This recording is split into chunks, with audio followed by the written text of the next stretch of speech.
donc, de mentorat d'urgence, qui était opération d'urgence. Et donc, vous n'hésitez pas, vous aurez les liens pour vous inscrire et le descriptif et des associations et des actions qu'on peut proposer. Alors, pour ce dernier webinaire,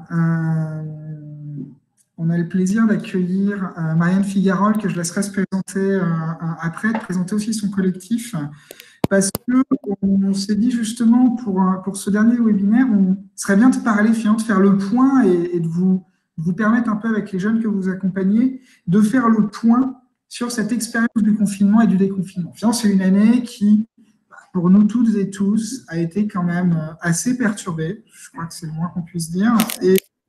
Et du coup, pour des jeunes adolescents ou des jeunes enfants, où les émotions, peut-être la maîtrise des émotions n'est pas, peut-être pas aussi développée que les adultes, et du coup, on peut imaginer quand même l'impact que ça a dû avoir, et vous l'avez probablement, vous, déjà senti pendant tout le suivi que vous avez fait. Et c'est pour ça qu'on vous propose donc un échange avec Marianne, qui fait partie du collectif POWA, parce qu'en fait, ils ont réalisé des outils pour faire le bilan de l'expérience du confinement avec les jeunes. Et donc, on a voulu vous partager ces outils pour que vous puissiez les utiliser.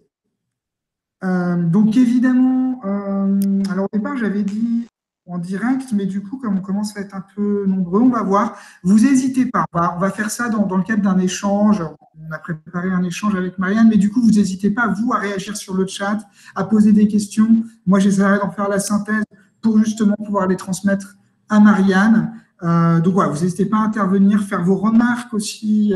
Ça peut alimenter les discussions. L'idée, c'est vraiment d'avoir une discussion à bâton rompu, de vive voix par le biais du chat. Voilà. Donc, peut-être dans un premier temps, je vais te laisser, Marianne, peut-être te présenter, nous dire qui tu es, toi, et puis aussi le collectif POWA, parce que c'est un collectif intéressant et donc qui mérite d'être connu dans ses actions. Eh bien, merci Romane. Bonjour à toutes et à tous.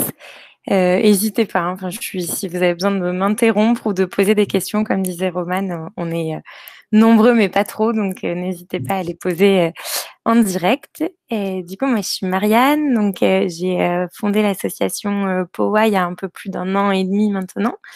Et avant ça, j'ai eu un parcours où j'ai toujours travaillé dans le secteur de l'économie sociale et solidaire, de l'innovation éducative, de l'innovation pédagogique, et ça m'a amenée à accompagner, un peu comme vous le faites là, différents jeunes. J'ai commencé en école primaire, donc à accompagner les enseignants à monter des projets citoyens dans leur classe, dans une association qui s'appelle Synlab.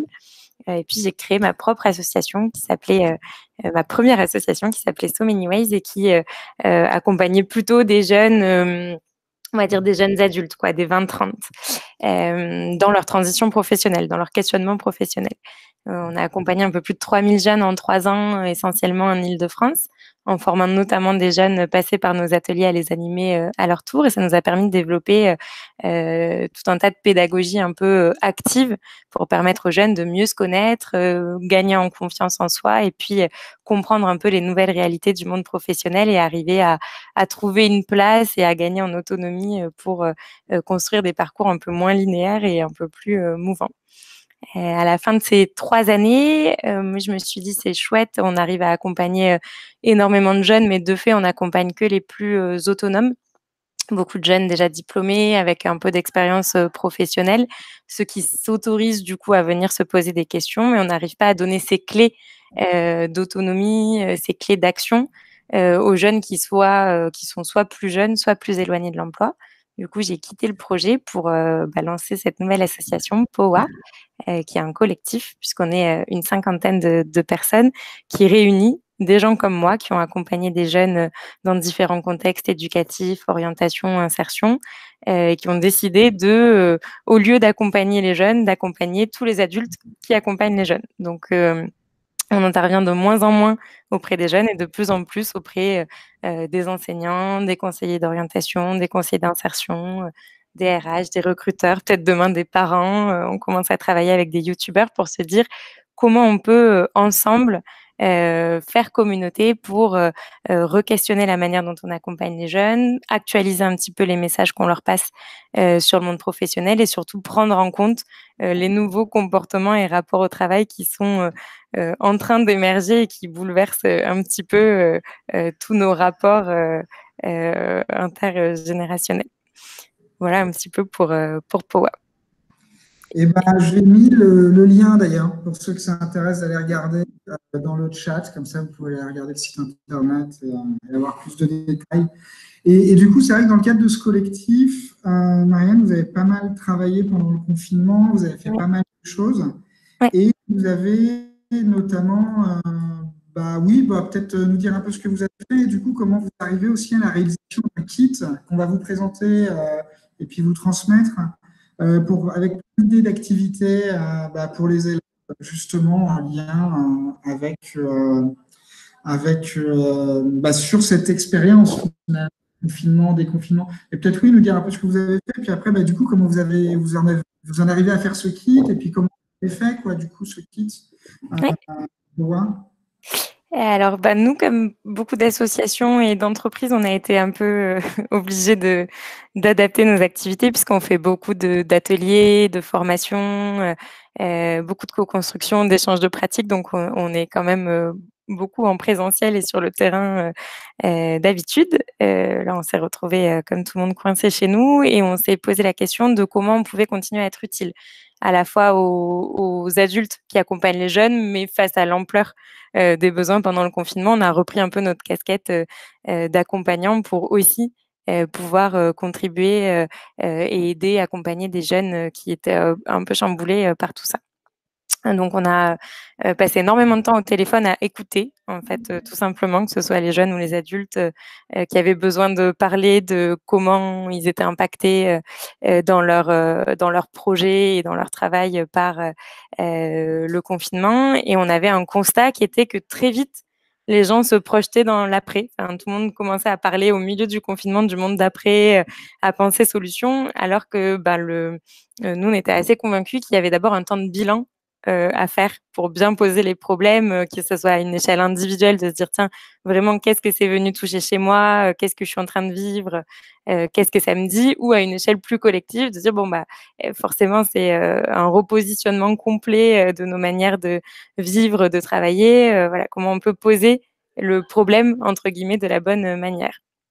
Donc, on a décidé d'utiliser, nous, nos compétences en ingénierie pédagogique et en facilitation pour créer des outils de débrief. De se dire, on veut d'abord que les gens fassent le point, fassent le bilan avant de se lancer dans la suite. Au début, ce kit qu'on va vous partager, ça devait être un jeu que les gens pouvaient auto-animer entre eux. Et puis, le temps qu'on le sorte, on était à la fin du confinement et on s'est dit que les gens allaient avoir envie de faire autre chose que passer du temps sur Zoom. Donc, on a changé complètement notre projet. On s'est dit, c'est pas grave, même si nous, on a plutôt un ADN collectif, on va utiliser toute notre expérience d'accompagnement à la fois de jeunes et puis de professionnels pour créer un support où les gens peuvent s'auto-accompagner.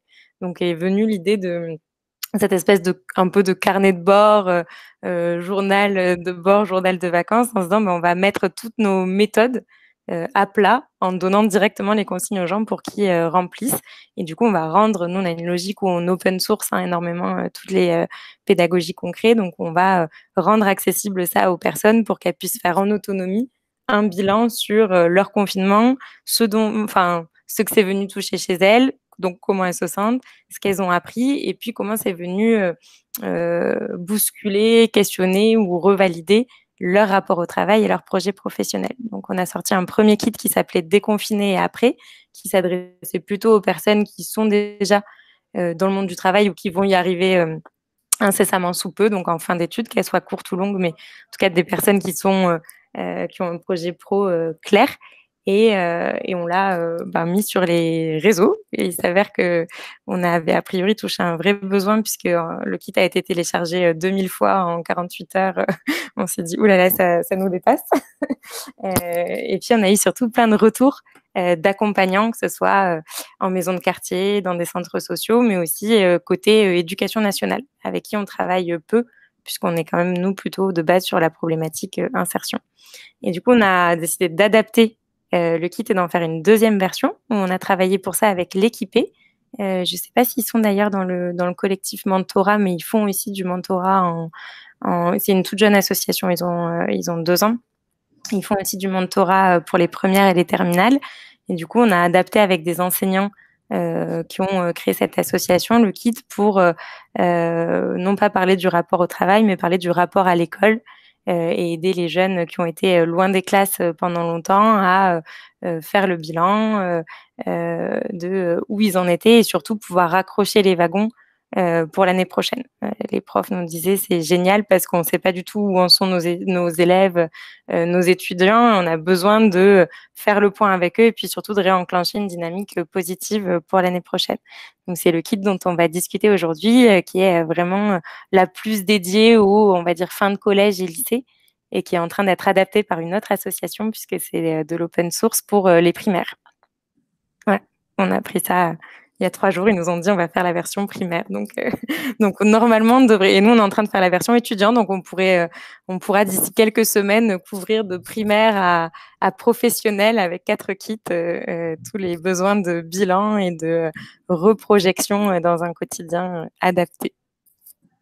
Bon, génial. Et du coup, ouais, bravo en tout cas.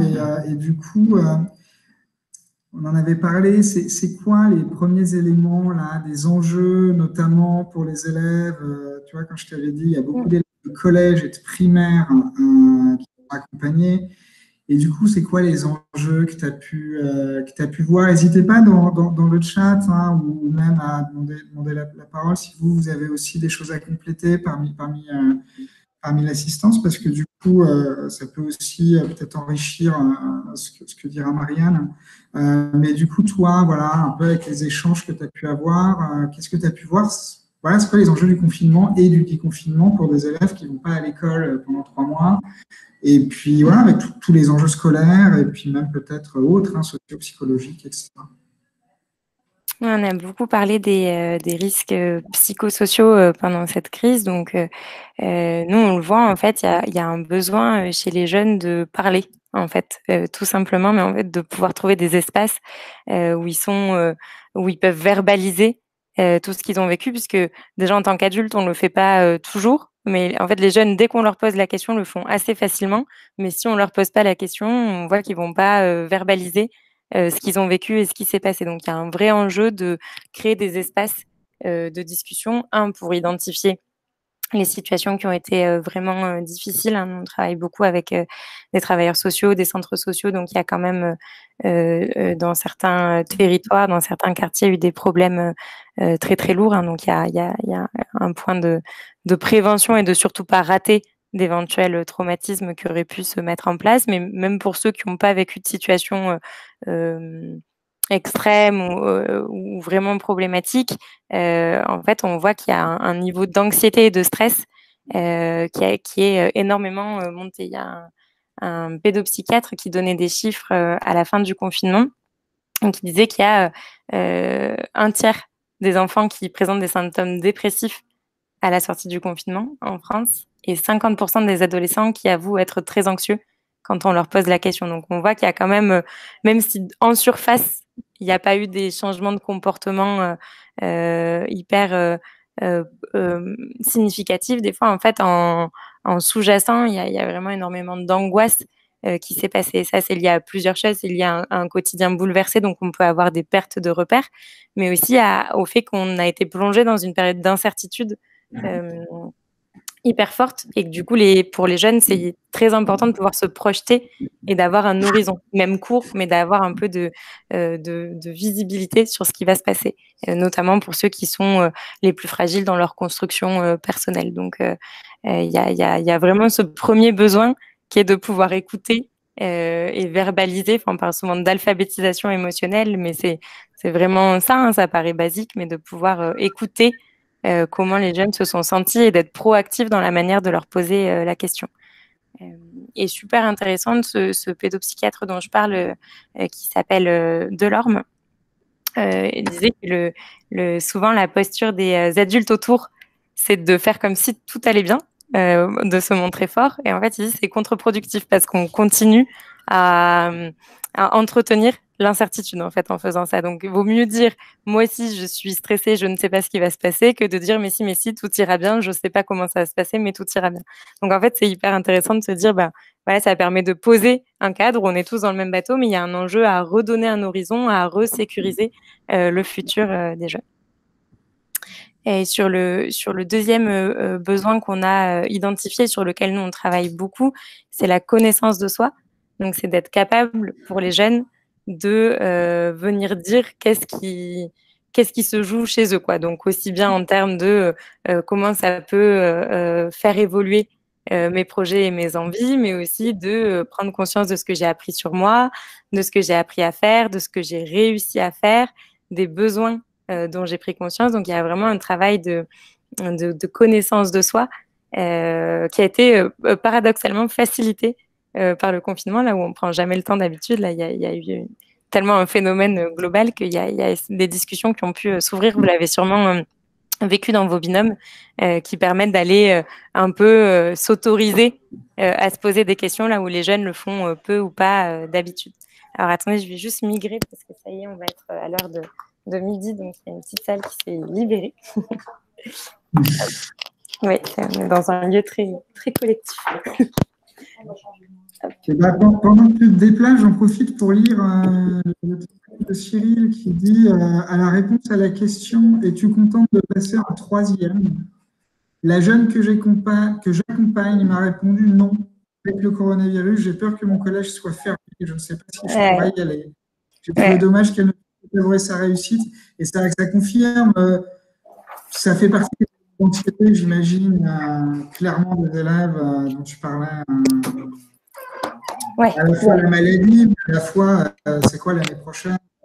Beaucoup d'incertitudes, ouais, parce que donc dans les élèves, j'avais invité Pierre, avec qui on a beaucoup fait le kit, qui est prof en lycée, mais qui n'était pas disponible sur ce créneau. Mais lui, il partageait, comme un peu tous les enseignants, qu'il y avait plusieurs profils, qu'il y avait les jeunes, du coup, qui s'étaient un peu... c'est les différents profils, d'ailleurs, vous les retrouverez dans le kit qu'on a mobilisé avec lui. Et il y a des jeunes qui se sont globalement accrochés et qui ont continué à se connecter. Enfin, il y a quand même une surprise un peu générale des enseignants de la capacité d'une grosse majorité de la classe à rester à peu près assidus, en tout cas pendant le confinement. Le déconfinement, ça a été une autre histoire. Et il y a les jeunes qui se sont mis en burn-out scolaire parce que, en fait, les parents ont surenchéri dans le besoin de travailler. Donc, il y a ceux qui ont même trop travaillé. Et puis après, il y a toute une partie des jeunes qui a été pris par l'angoisse et qui a complètement, progressivement décroché face à l'incertitude dont je parlais. Et nous, il y a deux choses qu'on a beaucoup entendues. Il y a effectivement le pas savoir. Ouais, je vous ai piqué votre place, Hélène. Et il y a effectivement le fait de ne pas savoir comment ça allait se passer l'année prochaine, puisque même quand on a annoncé la reprise, les médias ont parlé de la reprise de l'école, en fait, de par les conditions sanitaires, il y a très peu de jeunes qui ont pu reprendre de manière effective dans les établissements. On travaille avec une école où, en fait, sur 350 enfants, une école primaire, il n'y en a que 40 qui pouvaient être accueillis au quotidien. Donc, il y a plein de jeunes à qui on a dit « vous allez reprendre », en fait, non. Et il y a tout le stress du coup, d'avoir raté une partie du programme, de ne pas avoir réussi à s'accrocher dans toutes les matières et à tout suivre, et du coup, de ne pas être capable de raccrocher les wagons l'année prochaine. Donc, il y a ce stress-là qui est hyper présent chez les jeunes. Et nous, on l'a beaucoup vu parce que c'est plus notre tranche d'âge, mais chez les jeunes de terminale qui n'ont pas passé le bac, qui est en fait un rite de passage qui permet aussi pour certains et certaines de prouver un peu sa valeur, de prouver qu'on en est capable, et là, qui se retrouvent à passer dans l'enseignement supérieur sans avoir eu un peu ce sas, cet espace pour dire, OK, c'est bon, je me le suis prouvé à moi-même et je l'ai prouvé aux autres. Donc, il y a énormément de repères qui ont été chamboulées. Il y a énormément d'angoisse de ne pas arriver à remettre, à raccrocher les wagons et à être en capacité de suivre et du coup de réussir. Et notamment dans les jeunes que vous avez dû accompagner sur les programmes égalité des chances, on voit que c'est encore plus présent parce qu'il y a une pression à la réussite des études, à la réussite scolaire qui est parfois encore plus grande qu'ailleurs. Tout à fait, ouais. Et du coup, oui, tu disais, donc, moi, si je résume ce que j'entends, c'est à la fois donc, une grande anxiété à laquelle il faut répondre, ne pas hésiter à verbaliser, être proactif. Et du coup, c'est peut-être aussi le moment là où l'école est finie d'aller vers ça. Ne pas hésiter à parler de ses propres faiblesses aussi et de soi et de son propre vécu. C'est vrai que parfois, le partage de son propre vécu, bah, c'est toujours révélateur pour l'autre. Et puis tu disais, travail de connaissance de soi finalement, qui est facilité par le confinement et comment on a pu réfléchir à tout ça. Et c'est un peu ça les enjeux un peu du confinement, des confinements, c'est comment on a pris le temps et puis verbaliser pour un peu faire sortir les angoisses et pouvoir avancer là-dessus. Et avec un petit point d'attention qui est, nous, on a créé ce kit parce que c'est important de ne pas juste avoir une discussion informelle autour de comment ça va, mais de pouvoir créer un vrai espace et un vrai cadre pour laisser le temps aux émotions, passer les petites discussions de début de rencontre, de se créer. Et du coup, le kit, il a vraiment pour but et pour prétexte de proposer des activités qui vont permettre d'aller toucher les vrais besoins des jeunes. Donc, hyper important du coup, de prendre un espace.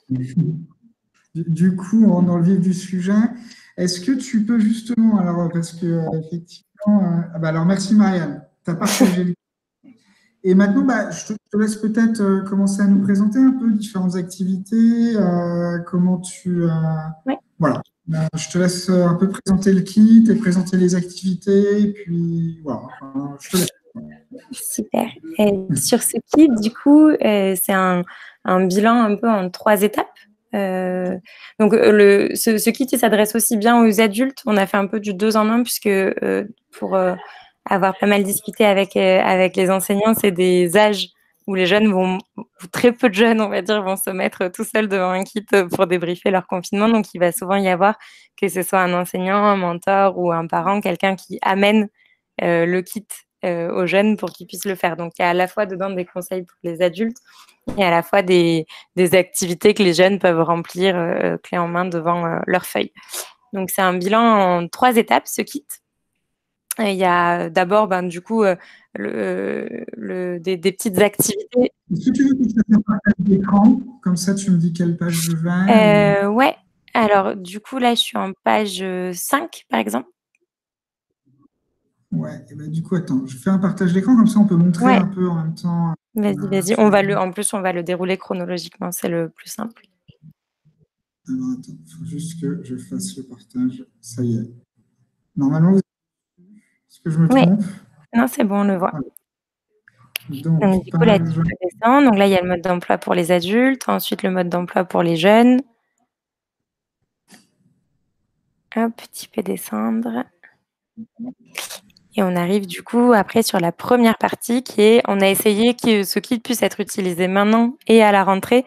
Donc volontairement dans ce kit, on ne parle pas de déconfinement, mais on parle de la période loin de l'école pour essayer de se dire, voilà, chacun aura sa temporalité, mais on va pouvoir proposer un bilan un peu plus global on va dire, du 2e semestre 2020.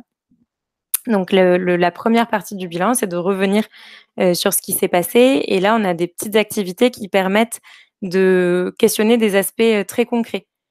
Souvent, je ne sais pas comment se sont passés vos échanges en individuel, mais quand on pose des questions aux jeunes, ils ne sont pas toujours très loquaces et ils ne voient pas toujours quoi nous raconter sur comment ça s'est passé.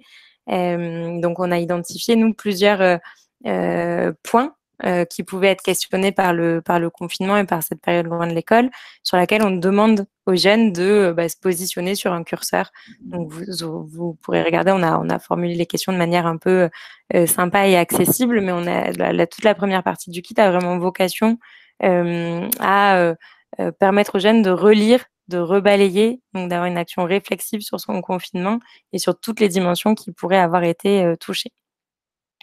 Et si tu descends, on a donc ça, c'est une première partie, nous, qu'on fait d'habitude en présentiel et puis on a mis des petites jauges, voilà, pour leur permettre de faire le bilan plus sur même sur leur matière, scolaire, quoi. Enfin, leur rapport à l'école, se dire comment ils ont vécu l'école à distance, comment, ça a été d'être, enfermé avec sa famille, ou ses éducateurs. Enfin, voilà, on a posé, plusieurs, questions, avec le but de faire sortir un maximum de vécu, et du coup derrière d'émotions. Si tu descends encore un peu, Romane, pour, prendre la température. Ici, encore plus bas. Mmh? Ici, encore plus bas. Je t'entends pas très bien, Romane, j'étais très hachée. Ici, ici ou encore plus bas. Je descends encore. Oui, tu peux descendre encore un peu. Hop, là, c'est les différents profils dont je vous parlais tout à l'heure, ou en bilan, si tu peux, attends, je vais te donner la page. On a essayé de ouais, en Ici. page 7.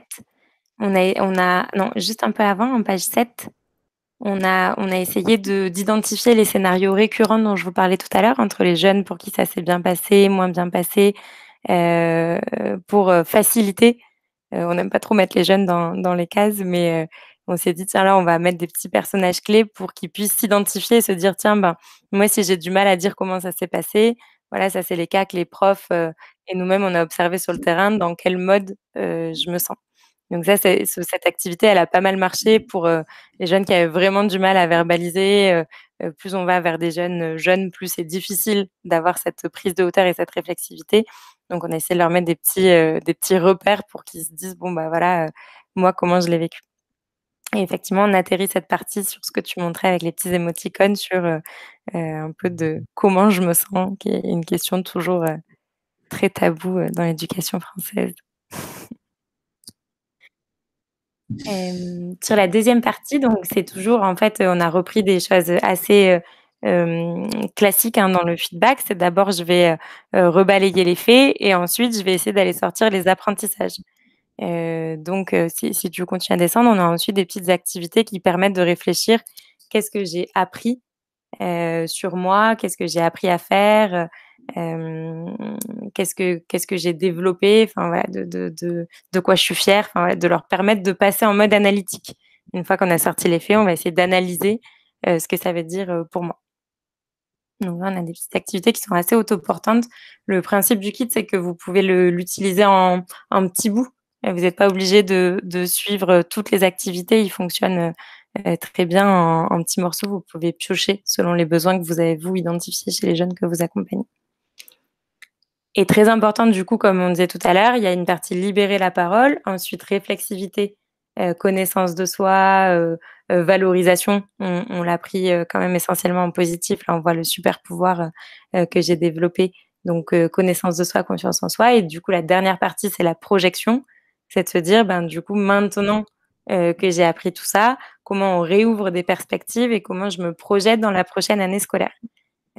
Avec toujours cette possibilité de sortir à la fois ce qui me stresse et à la fois ce dont j'ai envie, puisque derrière, c'est des mécanismes de projection dans le succès. Si vous arrivez à accompagner les jeunes à se projeter positivement dans l'année prochaine, vous leur recréez un horizon, mais aussi vous maximisez les chances, que ça arrive. En fait, quand on se pose la question avant, ça paraît toujours être du bon sens, mais ça permet d'anticiper et du coup de se sentir, beaucoup plus à l'aise. Heu, le petit exercice qu'on voit là, ça s'appelle, une roue de la vie. Ça peut se faire sur le rapport au travail, aussi. On l'a transposé, c'est, pour permettre aux jeunes d'identifier, ce qui est vraiment important, pour eux et c'est sur ces dimensions ensuite qu'on s'appuie pour se projeter.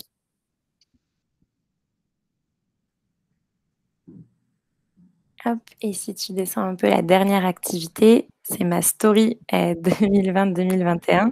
Du coup, tout le but là, à chaque fois pour le kit, c'est d'essayer de passer, de laisser la liberté d'utiliser soit des mots, soit des dessins, enfin voilà, de sortir un peu du côté, scolaire où il y a une bonne et une mauvaise réponse. C'est vraiment si vous accompagnez des jeunes à le faire, ça qu'il faut arriver, à casser, te dire: «Ouais, il y a pas de bonne réponse, c'est toi qui écris, la prochaine page donc fais-le à ta manière et mets, ce qu'il y a dedans et du coup, là, on leur a proposé pour conclure, hem, le kit de se projeter sur l'année prochaine en faisant une petite story, comme les stories Instagram ou Snapchat, où ils peuvent écrire et dessiner les différents écrans qui vont raconter l'année prochaine en anticipation.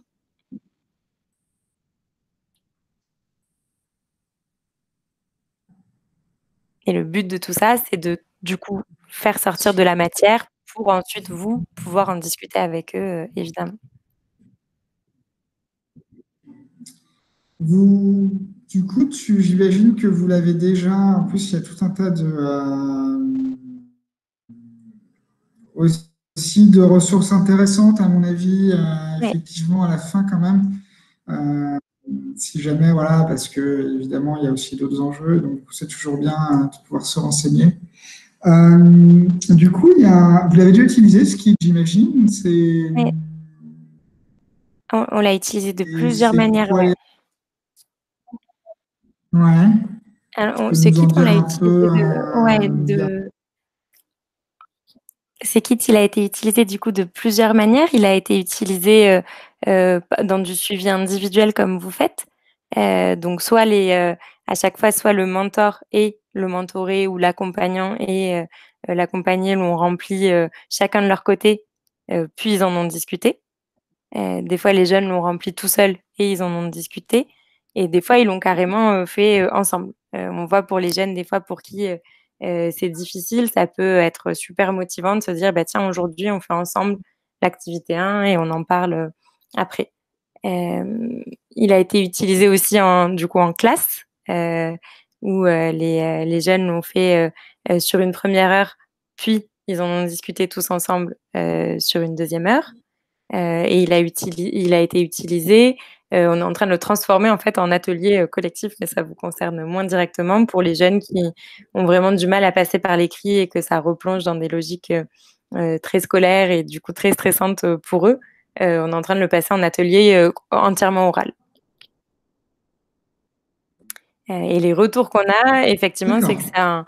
c'est un très bon support à l'échange, quoi. C'est que c'est pas enfin, notamment avec les jeunes, autant pour les jeunes pros, le kit, suffit, en soi, autant, pour les jeunes les plus jeunes, c'est vraiment super bien de pouvoir, prendre au moins, 20-30 minutes, pour revenir dessus, permettre d'aller un cran plus loin, sur ce qui a été, posé, sur papier, voilà, arriver à les aider un petit peu à démêler vraiment leurs ressentis, vraiment leurs apprentissages et surtout à les valoriser.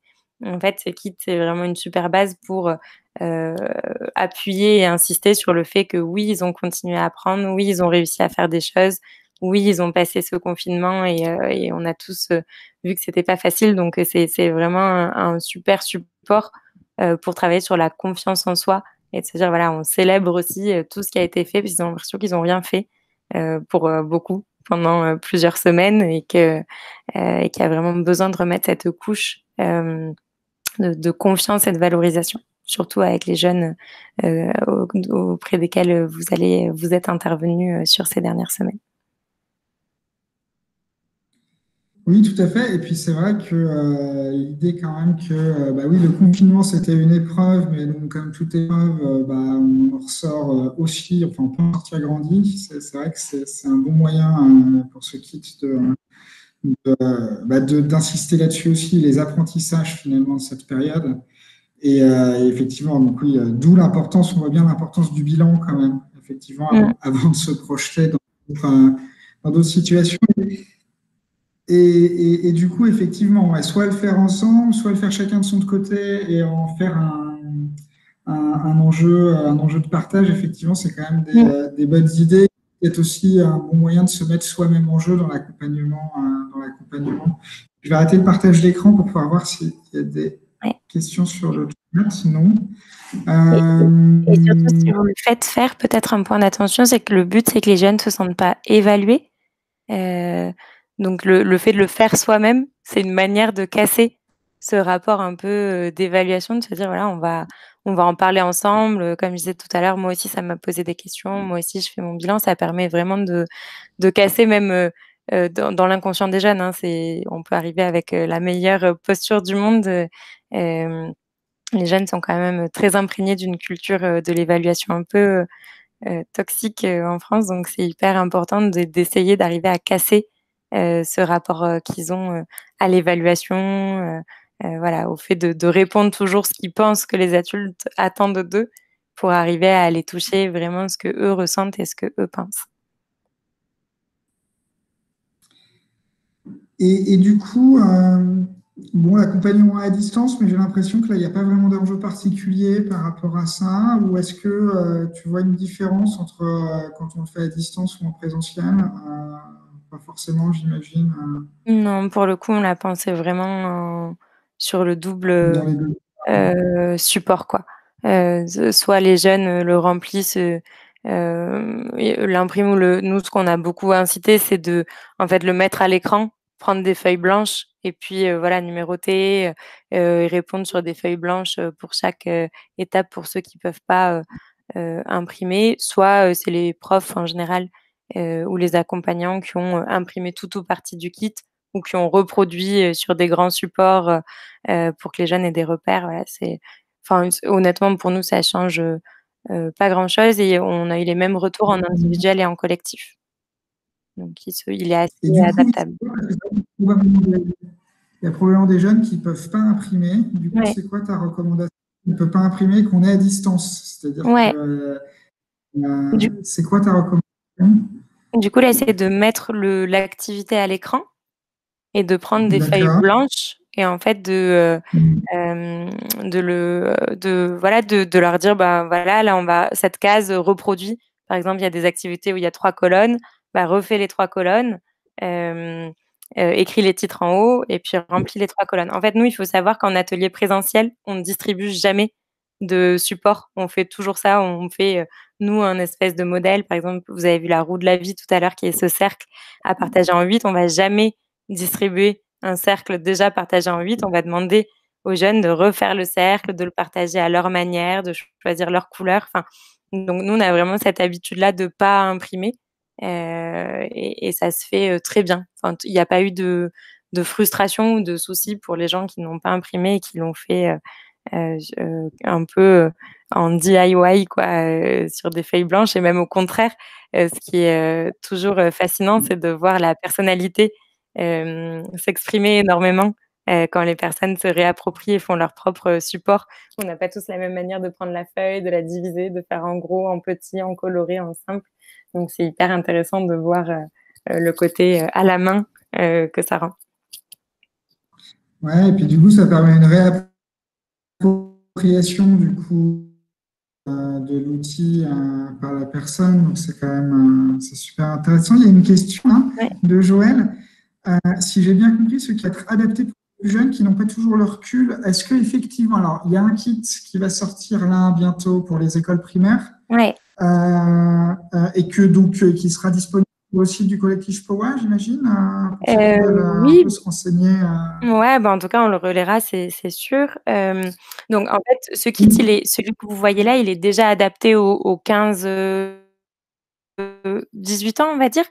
Ce que je disais, c'est qu'en tant qu'accompagnant, on peut avoir le rôle d'aller un cran plus loin, selon le niveau de maturité et à quel point ils sont à l'aise avec l'exercice. Ils vont rentrer plus ou moins en profondeur dans chaque activité. Donc le kit est déjà adapté, mais c'est notre rôle de continuer à dire pourquoi, de les aider à creuser et effectivement, en dessous de 14 ans, moi, je pense que ce kit est pas complètement adapté. La logique pédagogique l'est, mais il faut vraiment revoir, les mots, encore simplifier, et poser les questions, autrement et ça, c'est en train d'être fait par, l'association Par le Monde.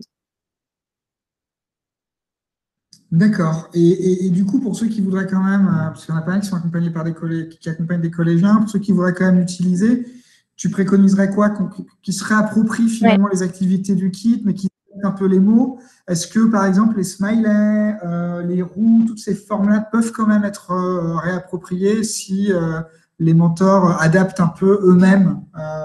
C'est possible ou... Complètement. Moi, sur les plus jeunes, j'aurais tendance à dire, de pas l'envoyer et de pas laisser les jeunes le faire en autonomie, mais vraiment soit de se mettre, derrière l'écran, soit de se voir en présentiel et de faire les activités ensemble, en fait. Donc de leur poser les questions à l'oral et reformuler.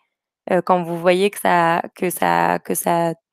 rencontre pas complètement leurs besoins. Donc ouais, comme tu disais Romane, un travail d'appropriation, maintenant que vous les avez suivis en plus pendant plusieurs semaines, de vous dire de quoi ils ont le plus besoin, de revenir sur leur vécu, de conscientiser leurs apprentissages, leurs émotions ou de se projeter, parce qu'on a une capacité de concentration, plus on est jeune, plus elle est courte, donc de vraiment pas hésiter à le découper, à séquencer, mais de voilà, faire ce travail de, réadapter les mots et puis surtout poser les questions en direct et aider vraiment les jeunes à décortiquer, un peu à voix haute, ce qu'ils ont pu vivre et ressentir. Par exemple, il y a des petits mots toujours pour relancer, comme c'est-à-dire, j'ai pas compris, est-ce que tu m'expliquer? C'est ce genre de choses Mmh. qui permet finalement de préciser les détails d'un Ouais. ressenti. Et de pas hésiter à demander pourquoi. En fait, c'est ce qui permet d'aller un peu au niveau de profondeur, d'après. Heu, si, par exemple, nous on a eu le cas de: «Non, franchement», et c'est un peu ce qu'on aide, hein, dans le kit, on a déjà prédécoupé beaucoup de choses parce que tous les jeunes nous disaient, il y en a qui nous disaient: «L'école à distance, j'ai pas du tout aimé». Et bah, pourquoi? Est-ce que c'était le fait de, devoir te connecter? Est-ce que c'était le fait d'être tout seul? Est-ce que c'était, parce que tu avais pas accès à des moyens informatiques? Est-ce que c'était le fait de pas voir, tes amis? Hem, Est-ce que c'était le fait de pas arriver à te concentrer? Donc en fait, faut pas hésiter à prédigérer les choses.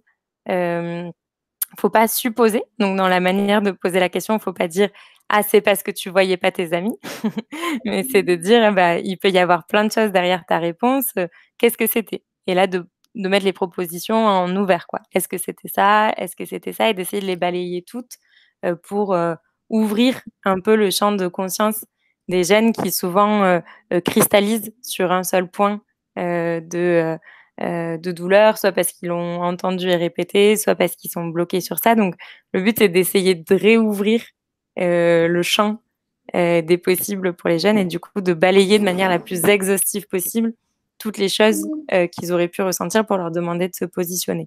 On peut pré-mâcher le travail quoi, en quelque sorte. D'accord. Et bah, super. Et effectivement, ouais, c'est un peu aussi le rôle de l'accompagnant, c'est d'arriver à diviser un peu tout un tas d'étapes, enfin à diviser tout un tas en tout un tas d'étapes. C'est aussi le principe de la pédagogie, arriver aussi à Mmh. bien décrire pour arriver à bien décrire soit son émotion, soit un phénomène, etc.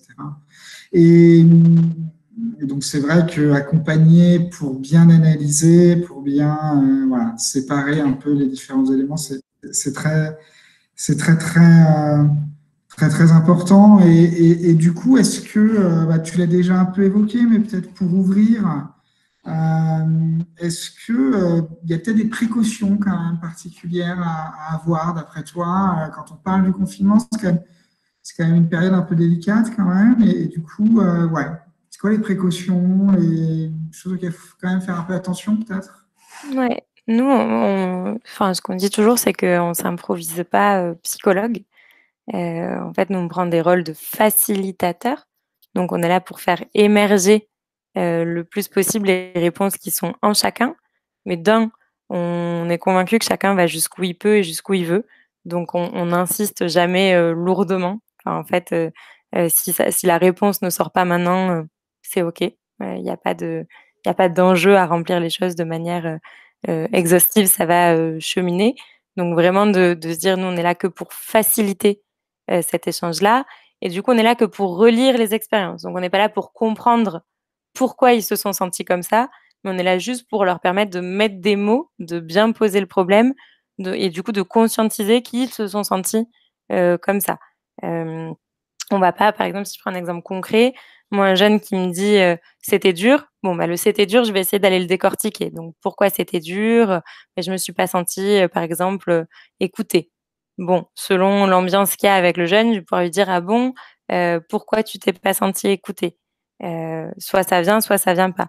Mais si j'arrive sur une problématique de famille, qui est complexe, qui est difficile, hem, là, je ne m'improvise pas sur le décortiquage de pourquoi, comment. Je n'interprète surtout pas le pourquoi du comment, le comment doivent être les parents ou pas. Enfin, là, le but est vraiment de dire: «Ah ben, OK, c'est cool en fait, si tu mets des mots sur ton émotion, en général, ça permet de la prendre en compte et de la dépasser. Et si je sens qu'il y a besoin d'un accompagnement, plus solide, je vais ouvrir ces portes-là». C'est pour ça qu'on a mis les ressources et les numéros, hem, à la fin, c'est de pouvoir proposer de parler, il y a Astrée qui a une ligne d'écoute, par exemple, où là, c'est des psychologues.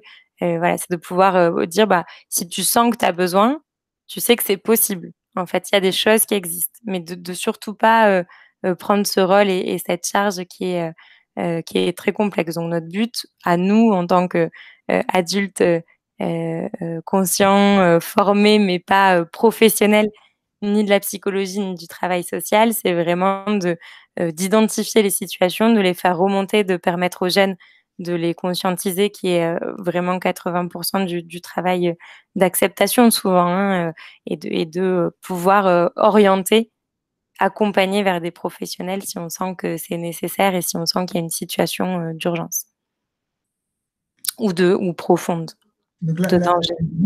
la grande précaution, on va dire, c'est vraiment, voilà, effectivement, on n'est pas des travailleurs sociaux et ça demande effectivement une vraie formation et du coup, voilà, là-dessus, ne pas chercher à approfondir là-dessus. Effectivement, Et la ouais, pardon. la 2e précaution peut-être, c'est aussi de pas projeter, ses propres, réponses et ses propres schémas, sur les jeunes. Par exemple, nous, on a eu beaucoup d'accompagnants qui nous disaient: «Ah, les jeunes doivent être trop contents de ne pas passer le bac». Bah, en fait, non, on sait pas. On n'est pas dans cette situation. Donc c'est des exemples qui paraissent, une fois qu'on les met sur la table, ils paraissent simples et évidents, mais on a tous plein de schémas sur ce que doit être, les études, le travail, la réussite, le sens de l'effort, un travail qui a du sens ou pas du sens, et c'est hyper important quand on, rentre dans des accompagnements où on a plus des rôles de facilitateur, de maïeutique, de vraiment, faire ce travail-là pour soi aussi, de se dire: «Attention, comment je ne calque pas mes représentations à moi, mes vérités à moi, ou en tout cas quand je les partage, comment je contextualise bien».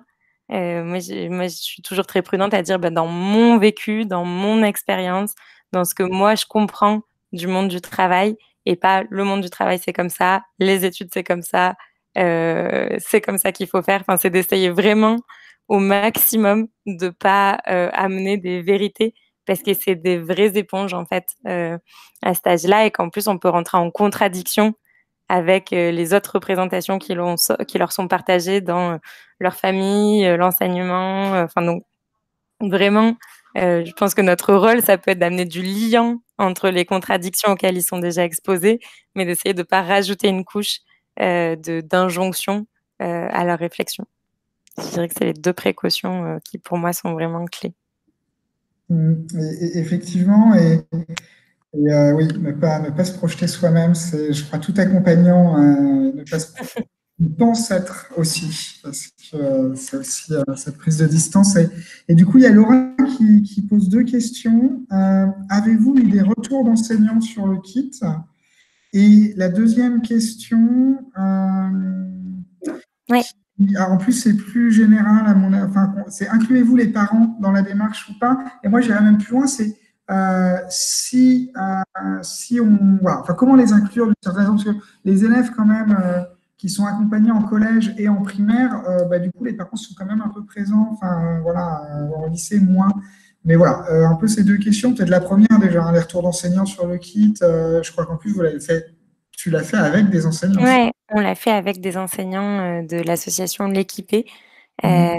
Donc on est parti aussi de leur expérience et de ce qu'ils voyaient, sur le terrain, et on a eu des retours d'enseignants, très variés. Collège, lycée filière générale, lycée filière pro. On a eu des retours aussi pas mal du périscolaire, donc pas forcément des enseignants, mais des assos qui sont autour, qui disaient que ça avait, très bien marché, et en individuel et en collectif, et qu'ils étaient, très impressionnés de comment ça avait libéré la parole entre les jeunes, pour ceux qui l'ont fait, en groupe, et que ça avait donné lieu à des échanges, très intéressants. C'est là où ça a été beaucoup utilisé par les enseignants, c'est pour, capter où en étaient les classes de leur programme, en fait. c'est-à-dire dans quel état revenaient les élèves et de quoi il y avait besoin pour les réatterrir et recréer les conditions de l'apprentissage. Après, de fait, les enseignants qui s'en sont saisis, c'est des enseignants qui sont quand même déjà sensibles à ces démarches-là et du coup qui avaient probablement posé ce cadre de confiance avec les jeunes tout au long de l'année et pendant le confinement. Sur la question d'inclure les parents, on a aussi des parents qui l'ont fait faire, donc on a quelques feedbacks plutôt, mais dans nos cercles, plus par nos connexions perso qui se sont dit mais je vais commencer par le faire à mes enfants. Donc apparemment ça a été assez intéressant, mais avec pas la même liberté de parole. Certains nous ont dit je ne sais pas si on a réussi à amener nos enfants au bout. Enfin, il y a peut-être des choses qu'ils ne voulaient pas partager. Effectivement, quand on pose la question comment c'était d'être avec ta famille H24, c'est plus difficile de répondre à ses parents si on a trouvé que c'était l'horreur. Donc nous, on l'a effectivement pour le moment plus pensé pour les accompagnants, mais ça mériterait de repasser un petit coup de ménage dessus pour le mettre clé en main des familles. Et pour ça, on aurait besoin de bosser avec des parents, puisque nous, en fait, on co-construit toujours avec les premiers concernés, inclus les adultes. Après, la question qui se passe derrière, c'est en tant qu'accompagnant, s'il y a des choses qui sortent dans ce kit qui mériteraient d'être partagées aux enseignants ou aux parents, qu'est-ce qu'on fait et ça, je ne sais pas quel est votre positionnement sur le mentorat. Vous avez une réponse, à mon avis, beaucoup plus d'expérience dans cette situation. Mais j'aurais tendance à dire plus on s'allie, plus on fait communauté autour des jeunes, mieux c'est. Mais avant tout, en respectant le contrat qu'on a mis en place avec les jeunes. Donc nous, on a tendance à poser un cadre au début, de se dire, est-ce que c'est confidentiel, est-ce que ça reste entre nous deux, est-ce que ces choses-là, moi, je pense que ça serait bien de les partager à tes parents. Est-ce que tu es d'accord de leur en parler? Est-ce que tu veux qu'on leur en parle? Enfin, moi, j'ai tendance à pas prendre d'initiative et à toujours remettre le jeune au centre et à lui poser la question directement. Voilà. Mais j'ai pas d'expérience d'accompagnement tripartite comme ça, donc tu as peut-être une meilleure réponse, Romane. Si, je trouve ça très bien, effectivement, d'avoir en tout cas un contrat de confiance avec le jeune. C'est très important, effectivement, si jamais il y a des choses dont on pense mériter de partager avec les parents, c'est très important d'abord d'en parler avec le jeune. Et j'ajouterais quand même aussi une deuxième limite qui est dans la charte de l'engagement, qui est de respecter l'intimité et la liberté éducative de la famille.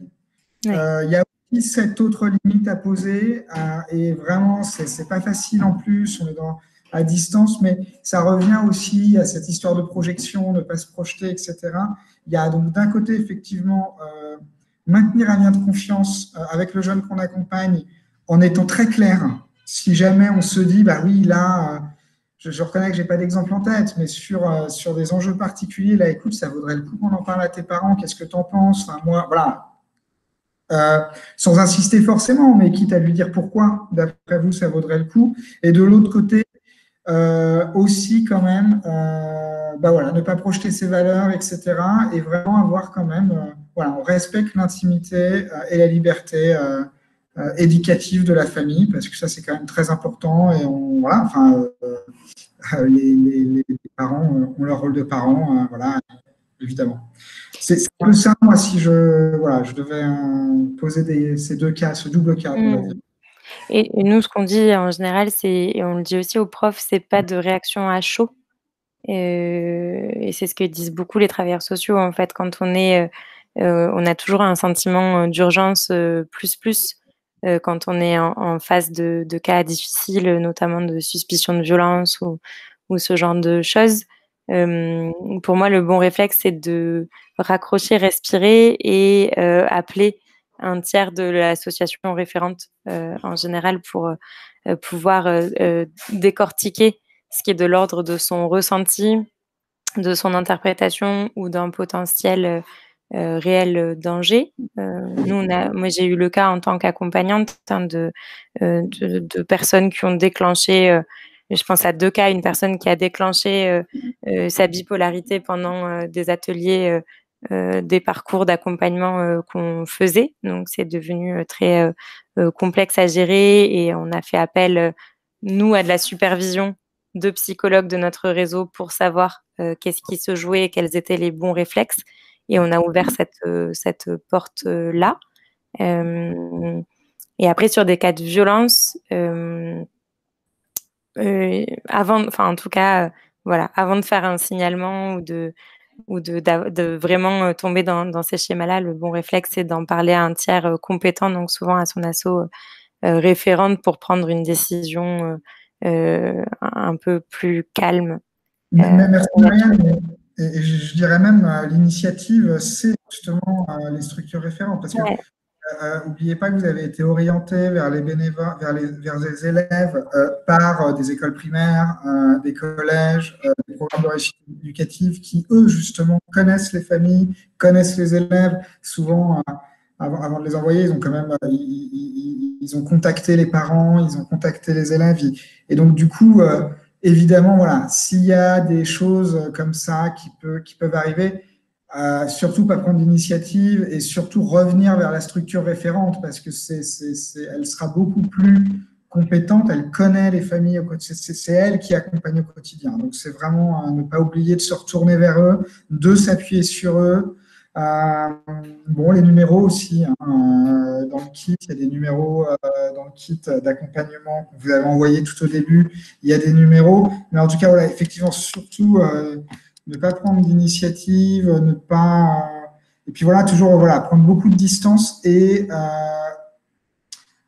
en fait, voilà, effectivement, de toute façon, parler à des tiers, c'est toujours utile dans des cas comme ça. On est pris par nos émotions dans des cas comme ça. On est souvent débordé par son propre vécu, des choses peut-être qu'on maîtrise mal.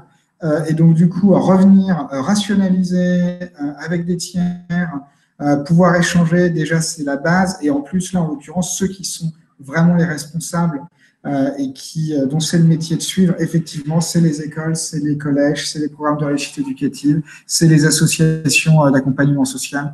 Voilà.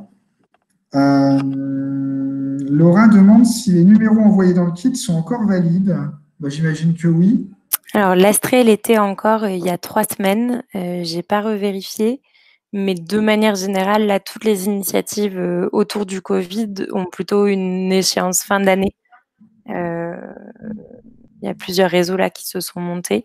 Fin d'année calendaire. Ouais, pardon, fin d'année 2020. Donc je pense que ça va rester, enfin, d'autant plus pour les scolaires où on a encore le suspense d'une reprise en conditions normales ou pas. Donc normalement, les actions éducatives vont jusqu'à la fin de l'année sur les situations d'urgence. Mais à vérifier effectivement régulièrement. Et par contre, enfin, l'Astrée du coup a mis cette ligne en place. Si la ligne est off à un moment donné de l'été, je pense que toutes les associations auxquelles vous êtes rattachés ont des contacts de professionnels si besoin d'organiser une écoute psy ou de gérer une famille qui se retrouve en précarité. Enfin, on travaille tous quand même énormément en réseau, donc on a les ressources à mettre à disposition. Tout à fait. Et oui, vraiment, et aller voir les structures. Et du coup, on a peut-être moi, j'aurais une. Après, évidemment, dans le chat, vraiment, n'hésitez pas à partager vos témoignages, vos questions. Moi, j'aurais une dernière petite question. Est-ce que je sais pas, tu as connaissance d'autres sources peut-être aussi pour aborder ces questions de confinement, d'autres sites internet, d'autres endroits? On peut aller aussi piocher des idées. Ouais, alors il y a il faut que je vous retrouve les liens, je les ai pas retrouvés là juste avant, mais il y a des articles, des enquêtes, des baromètres qui sont allés sonder justement les jeunes sur comment ils l'ont vécu. Donc ça peut être une bonne manière de préparer son bilan que d'aller écouter des paroles de jeunes. Moi j'ai beaucoup fait ça, j'ai écouté des heures et des heures de témoignages et de hotline à la radio sur le bac, sur la reprise de l'école. Enfin, c'est assez passionnant quand on donne directement la parole aux jeunes et ça permet d'élargir soi-même son champ de vision. Je crois qu'il y a les missions locales de Paris qui ont fait quelque chose là-dessus. Il faut que j'aille rechercher.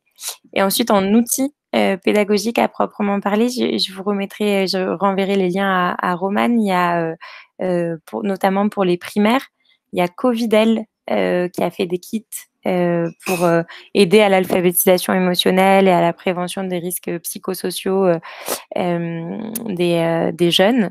Donc ça, je vous renverrai. C'est assez bien fait. C'est un peu dense, c'est un peu pour des enseignants, donc c'est très jargonneux et pas très intuitif par endroit, mais le contenu est quand même très chouette. Et ensuite, il y a, si vous cherchez plus largement, y compris, ça peut vous intéresser même dans vos organisations respectives, il y a l'INE, et en tant que parent, il y a l'INE qui est un réseau international spécialisé dans l'éducation en temps de crise, qui a compilé toutes les ressources d'aide aux acteurs éducatifs, à la communauté éducative francophone qu'ils ont trouvé. Donc, je vous renverrai le lien, c'est très riche. L'INE, ça s'écrit INEE, c'est un acronyme. J'essaie de le mettre, peut-être qu'on peut essayer de le mettre dans le chat, non? Comme ça, les institutions, les différents liens. Si on peut, comme ça, on peut y aller direct et les copier. Ouais, il faut que je retrouve, je vais faire ça. Hop.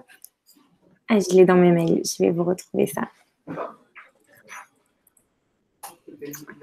Et après, dans les dernières ressources, plus sur les questions d'orientation, il y a un chouette... et Laura, sur ce site-là, il y a une section spéciale Covid, normalement.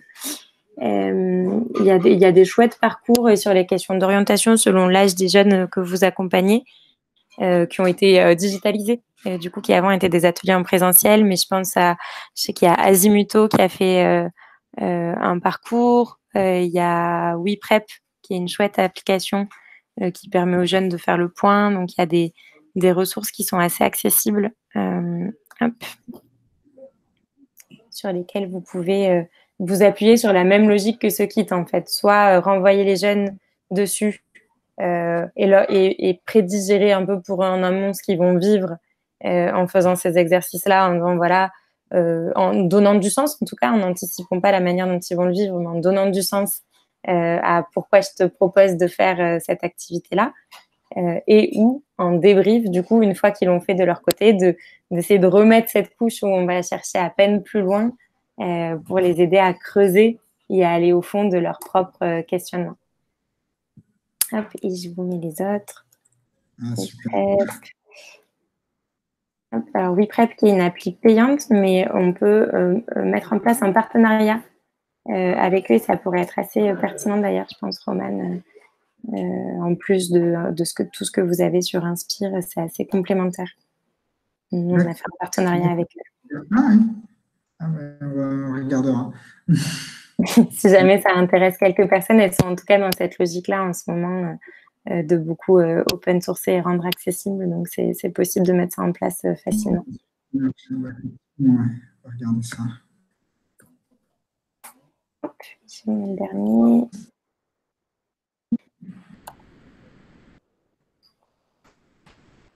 Azimuto, qui a fait un parcours en ligne pour les jeunes pendant le confinement, qui intervient d'habitude en collège-lycée et qui là s'est lancé sur un parcours en ligne.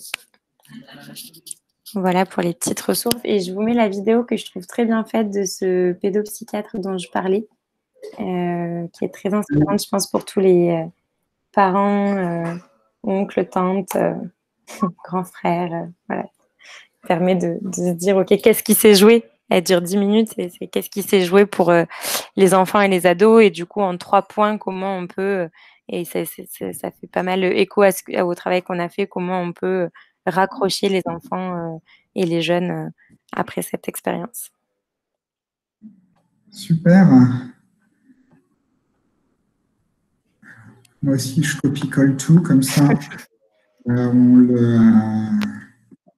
le mettra dans... Je vais voir si on arrive à le mettre sur le site lementorat.fr. Ouais. Bon, super. Je ne sais pas s'il y a d'autres d'autres questions, du coup, des commentaires même comme on n'est pas beaucoup, hein, si vous voulez, vous pouvez enclencher votre micro et puis poser les questions directement. Enfin,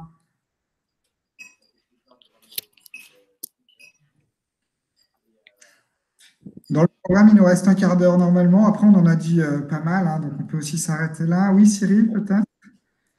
Oui, moi j'ai une question. En fait, j'ai raté le début, mais je me demandais, je viens de me brosser les dents, donc j'espère que j'ai pas de l'eau partout. Je me demandais si, oui, en fait, le webinaire, moi je pensais que c'était sur la fin du collectif mentorat d'urgence, en fait, pour la mission de là, c'est bien ça. Et du coup, la question, c'est de savoir est-ce qu'on doit arrêter avec nos jeunes, comment leur dire, qui pour prendre le relais. Moi, j'aimerais bien que ma jeune, elle parte vers un soutien scolaire, je pense. Voilà. Justement, effectivement, c'est ce qu'on disait, mais c'est bien de le rappeler. En fait, voilà, les webinaires, c'est le dernier webinaire. Ouais. La newsletter, la dernière newsletter devrait arriver la semaine prochaine, je pense. Donc, effectivement, c'est la fin, nous, du suivi et du développement aussi de cette opération-là. Ceci dit, rien ne vous empêche de continuer l'accompagnement en accord avec les structures donc les écoles primaires, les collèges, les programmes de réussite éducative qui vous ont mis en relation. Et également, voilà, donc rien ne vous empêche de continuer. Et ensuite, sur les programmes de soutien scolaire, là, j'avoue que j'ai un peu plus de mal à répondre, mais c'est-à-dire que dans votre tête, c'était plutôt peut-être les orienter vers des associations qui font du soutien scolaire, vous faire du soutien scolaire à distance. Enfin, Non, c'est qu'en fait, moi, du coup, quand j'ai pris un peu le contrat, c'était jusqu'à mi-juillet à peu près l'accompagnement, avec la jeune adulte, etc., ce qu'elle a envie, ce qu'elle a besoin. Et moi, je pense qu'elle a beaucoup besoin de soutien scolaire. Ce serait bien pour qu'elle satisfasse à ses objectifs qui sont assez élevés, en fait. Elle s'est mis une pression, voilà. Et du coup, là, j'aimerais trouver pour ses parents un soutien scolaire, enfin, au niveau collège, qui soit peut-être gratuit. Et je sais pas trop vers qui me tourner sans faire d'erreur, c'est-à-dire bien l'orienter, etc. Voilà. Il y a pas mal d'associations, j'avoue que là, comme ça, oui, c'est sûr. etc. Mais du coup, en tout cas, peut-être que ça peut faire partie d'un ajout. N'hésitez pas à le mettre aussi en commentaire parce qu'on va vous demander de remplir un questionnaire dans les besoins. Et peut-être qu'on peut réfléchir juste à un ajout, effectivement, une information sur où trouver finalement du soutien scolaire. Mais comme ça, j'avoue que j'ai du mal à répondre à… Ouais, bien sûr, c'est clair, c'est normal. Ouais, je pense qu'il y a deux choses. Il y a, comme on disait, je pense que tu peux demander, Cyril, à l'association avec laquelle tu es en relation, parce qu'eux doivent avoir un réseau de partenaires. Ils sauront te dire, tu vois, en fonction de ce que tu décris, quel est le meilleur. Okay. Et ensuite, par contre, toi, ton rôle, ça peut être vraiment de donner du sens à cette démarche dans un bilan avec la jeune fille que tu accompagnes pour dire, tu vois, d'essayer de le présenter vraiment en positif, de dire, moi, ce que j'ai vu pour ton projet, de ce que tu me racontes, de ce que tu as l'air d'avoir envie, je pense qu'il y a plein d'opportunités pour renforcer ça. Et du coup, tu vas être une fois que tu t'es renseigné auprès de l'association, de dire, moi, je me suis renseignée, il y a ça qui a l'air très bien. Et comme on disait, est-ce que ça te parle? Et si oui, est-ce que tu veux en parler à tes parents? Est-ce que tu veux que je t'aide à en parler à tes parents? Enfin, tu vois, tu peux faire cette transition-là. Mais effectivement, c'est top si vous avez diagnostiqué ou des besoins ou si vous avez des idées de pouvoir aller au bout et de clôturer proprement l'accompagnement en faisant une vraie séance de bilan et en partageant vos idées sans le faire passer pour des injonctions, mais vraiment en amenant voilà tout ce que ça m'a donné comme idée, toutes les ressources sur lesquelles tu pourrais t'appuyer. Ok, top. Je vais faire ça. Parfait, merci. Bon, merci Marianne. Est-ce qu'on a d'autres questions? Il nous reste encore un petit peu de temps.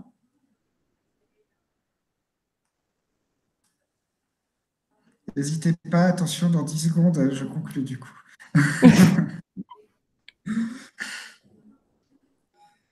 Bon, du coup, effectivement, merci beaucoup d'avoir été là. Donc, effectivement, comme on le disait, là, c'est le dernier webinaire. Je vous remets là, juste avant de nous quitter, ce fameux questionnaire que vous allez aussi recevoir,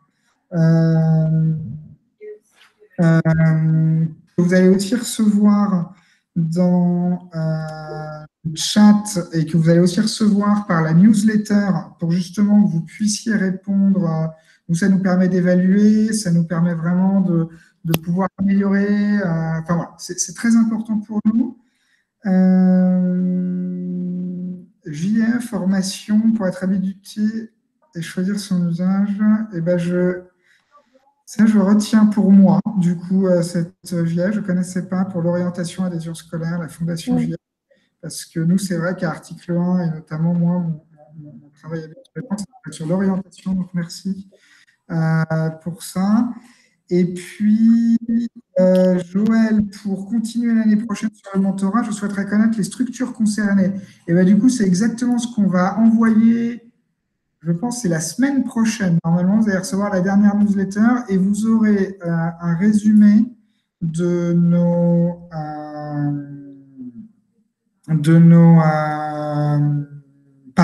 activités, parce que je regarde le chat en même temps, je ne devrais pas, de nos activités à chacune des associations.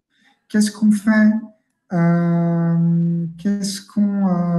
que chacun en fait. Il y en a qui font des ateliers en lycée, il y en a qui proposent de continuer en mentorat. Et donc, du coup, vous aurez le résumé de chaque association. Le collectif, c'est cette association de mémoire. Vous aurez vous aurez un petit résumé de chaque association, les actions pour lesquelles on vous propose de vous engager. Et puis ensuite, les liens vers les formulaires d'inscription, sachant que ce n'est pas le mentorat d'urgence, c'est un retour, c'est plutôt des liens vers les activités habituelles que nous, on propose à chaque association. Voilà. Et donc, voilà, donc pour répondre à ça, et donc vous aurez, il y aura c'est